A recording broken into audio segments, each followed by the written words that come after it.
And then we had Kevin Owens back out at the end of the show to make a special announcement. At Wrestlemania, he is going to host the biggest KO show in history. And given where the show is being held, he felt his guest should be somebody from the state of Texas. And he brought up JBL as a possibility, and he shot that down. He brought up Booker T, and he called him a hypocrite for being a Texan who spent most of his career in a tag team called Harlem Heat, and as a king who spoke with a fake British accent. He said he could choose Shawn Michaels, but Owens is a proud Canadian, and out of respect to Bret the Hitman Hart, he wasn't going to do that. Smart man. This was all to build to the big climax, which was him calling out Stone Cold Steve Austin. He didn't come out, but they played the glass shatter for his theme music before putting up a graphic, and it sounded like the people in the building got very excited because they thought maybe he was coming out, but he never did. I liked the way that Owens ran down each legend. You know, he was kind of building and building up to it before finally mentioning Austin's name. But it was ridiculous listening to Corey Graves say, "Oh, it's been 19 years. It's been 19 years," when there was no mention of this being a match. Austin has made many appearances at WrestleMania over the past 19 years, among many other television and pay-per-view appearances, talk show segments. He's handed out stunners. He's done special referee spots. To say, "Oh, it's been 19 years," implies that he's going to have a match. And what I think is going on here is that they badly want him to agree to a match. And only now do they realize that they're not going to get what they want. Austin really doesn't want to do it. Even Jim Ross said he spoke to Austin on the phone recently. He didn't sound overly enthusiastic about the possibility of doing a match. Because he doesn't want to. It never made any sense when this news first broke. I said, I'll only believe it when I hear the bell ring and I see Austin in the ring in his tights, ready to actually wrestle a match. Otherwise, I cannot wrap my head around the idea that he would wait 19 years and now he would decide, you know what, after waiting all these years, I'm 57 years old, I think now would be a good time to get back in the ring. When he has talked for years, why does he not want to get back in the ring? He does not want to be less than. He does not want to go out there and embarrass himself and have people say, well, it's nice to see Stone Cold, but it's kind of like half of what Stone Cold used to be. That's the one thing he desperately wanted to avoid. Why would he wait 19 years and then relent and go back? Unless they literally threw $5 million at him, it never made any sense. You wouldn't wait 19 years to do it. So they're playing coy with the whole thing here because they want you to think, well, maybe it'll be a match, but they know full well it's not going to be a match. It's pretty clear there will be no match. He's definitely going to do more than just talking on the mic and hitting a stunner. They'll do a few spots. He might even take a couple of small bumps. He'll sell for KO. We've seen him do that before. He's taken bumps before. When he refereed the Battle of the Billionaires at WrestleMania 23, he got knocked around a little bit. It's not like we haven't seen that before. Maybe he'll hit a Fez press. Owens is obviously going to eat a stunner at the end, at least one. And that's really all that it needs to be. Steve Austin does not need to do a formal match to get people excited to see him or to help, get a big reaction when the glass shatters or when he hits the stunner. People are going to go nuts for him regardless. This doesn't have to be a match. They dropped a response video from Austin the next day on social media. They said at 12 noon, Austin is going to respond to Kevin Owens. And it was very professionally shot, well-produced video. He's driving his ATV down the road out in the desert somewhere. And he stops the car and he gets out. And there's a camera there. And the fact that they dropped this video less than 24 hours after Owens called him out on TV tells you that they had this thing in the can for at least a week, maybe longer.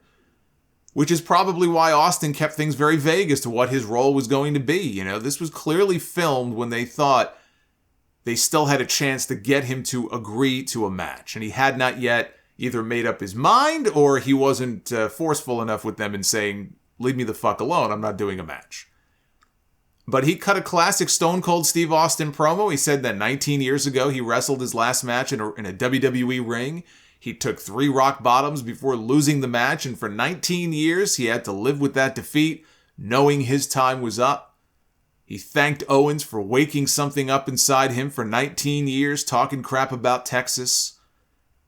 He called him one dumb son of a bitch. He said that he was fixing to get his ass kicked by Stone Cold Steve Austin, and whether you want to call it a KO show, a match, or a brawl, he's going to open up one last can of whoop ass on Kevin Owens, and that's the bottom line because Stone Cold said so. It was great. This was great. It got me hyped. Look, the premise for this is weak. Owens saying mean things about Texas. Ooh, but it gave Austin a purpose on the show. We knew he was going to be there. Yeah, I just assumed that he would end up as a referee for someone's match, or he would, do something similar to what he did at WrestleMania 32. He would come out, he would beat somebody up, drink some beers and leave. This gives him a very specific target now, very specific purpose for coming out there. And it's going to be fun to see him out there. You know why? Because it's fucking Stone Cold Steve Austin. That's why. And unless you were a fan during that Attitude Era, you cannot fully appreciate just how big of a deal this man was at his peak. You can read about it. You can go on the network or YouTube or whatever and watch old footage. Oh, wow, the crowd is really, listen to that pop. Yeah, unless you actually lived through it, or you were in the crowd for some of those big reactions that he would get in some of those big matches that he had, when he was white hot, you cannot understand how big of a deal this man was, bigger than anybody else in the history of that company for that short of a period of time. Cena had a much longer run as the top guy than Austin did. Hogan has been on top everywhere, longer than Austin had the chance to be on top. You can find plenty of guys who had more longevity in the business than Steve Austin did, and they were more successful over a longer period of time. When I think about that 2.5 to 3 year period, though, there's nobody that you will find who was as big of a fucking deal at his peak than Stone Cold Steve Austin. There was no one bigger. So him coming back to do anything of any real substance, even at his age, is going to be a big deal to a lot of people. So I'm looking forward to it. Now with 3 weeks left until WrestleMania, if they're promoting a confrontation or an interview, it doesn't really make sense for him to show up on Monday Night Raw unless it's a video. You can't have him in the building. How are you going to have him in the building? You're not promoting a match. You're literally promoting a talk show segment. He's coming to WrestleMania to talk to Kevin Owens and to confront Kevin Owens. You can't give that away on television now. If he was coming back for a match, that would be different. The build-up would probably be more compelling. And there's more that you could do with him on TV, but that's not what this is. So I don't really see a role for him on TV the next 3 weeks. Unless you just want to give it all away before WrestleMania, which I don't think they want to do.